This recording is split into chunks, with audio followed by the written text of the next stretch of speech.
Hey guys, Gene Daigle here. Today going over the HDR and Hyperlapse. This isn't a tutorial, it's just me and what I've found. So first things first, what you're going to see here is a 2-second interval, and it's a 10-second hyperlapse going with the direction of the wind and the clouds. So we'll play that right now. I like the effect, but it's not quite what I wanted. And then I'm coming back against the direction of the wind and the clouds. And I thought it looked a little more dramatic, but still not really what I wanted.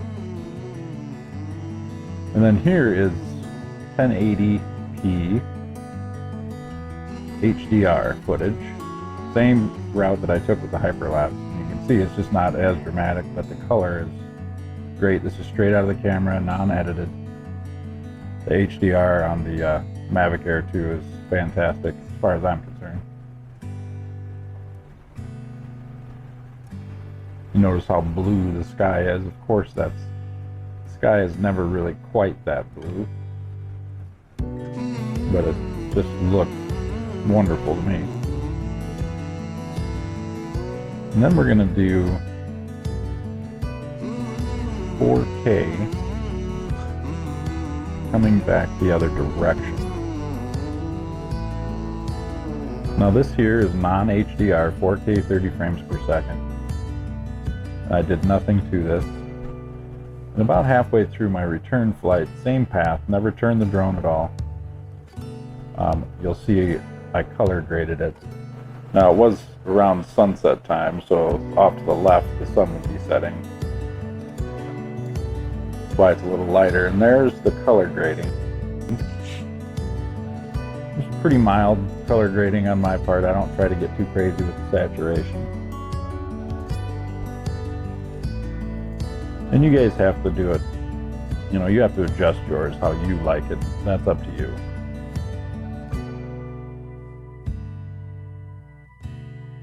And again, you know, when you're just flying sideways like this, I think the hyperlapse adds a lot more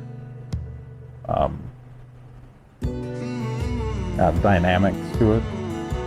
And this here is 4K 30. It's just a pano I took, pano video with the HDR on.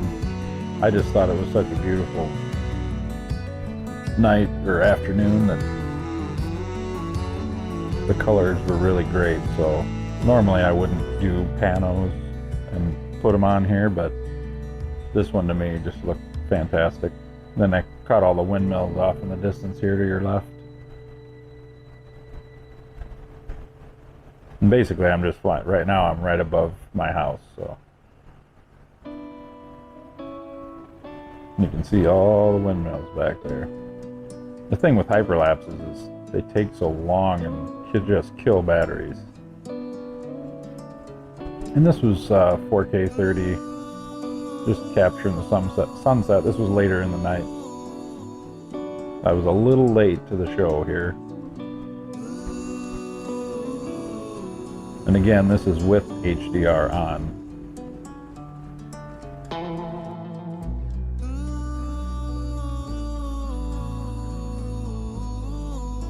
And this is a photo. This is just a smart photo. No adjustments. Straight out of the drone. And here's my little 10-second hyperlapse of the sunset. I'm going to play it twice here because it's not very long. And that's at a 2-second interval.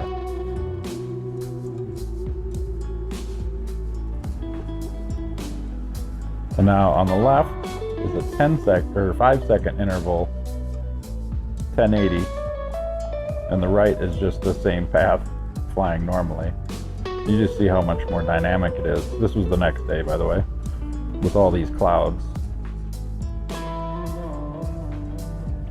And the last thing I have for you, this is just me returning home, just to show you the difference in, you know, the cloud movement and how dynamic it can be. And hyperlapses, you don't want to use them all the time. You just want to put them into your videos. It's kind of a dramatic thing. And this here was 8K.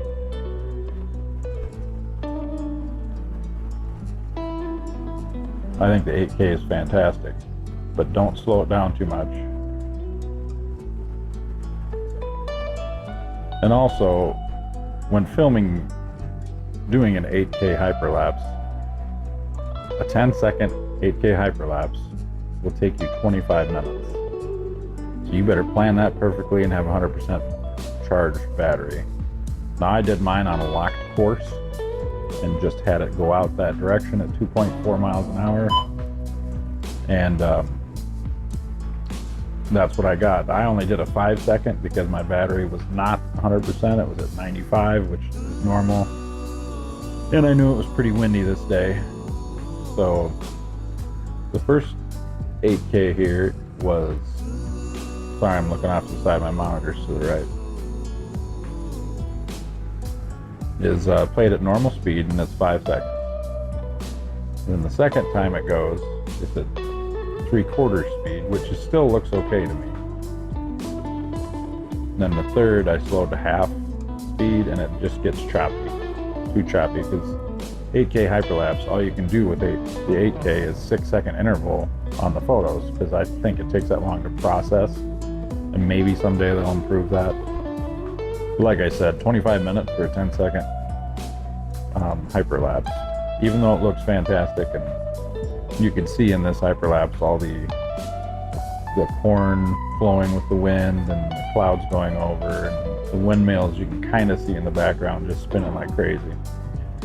It was cool, but it took, this takes a lot of battery life. I mean, I did just the little bit of hyperlapse I had in here in this video took me 3 batteries.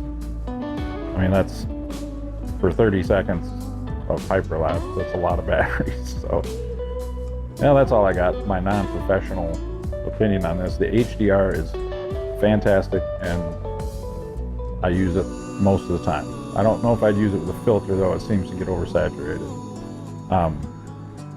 The hyperlapse is great, but it's just to add into a video. You can't make a whole video of a hyperlapse on your drone because you don't have enough batteries. You'd have to have 10 batteries and a lot of time, because it gets boring just letting it do its thing for 25 minutes and you're just sitting there twiddling your thumbs watching the screen. So that's pretty much all I got, guys. One last hyperlapse. This is from my Osmo Action, though, and this was of a storm rolling in. I would have let it go longer, but it started to rain, and I had a battery pack hooked up to my Osmo, so the door was off the side, and I didn't want to get water in it.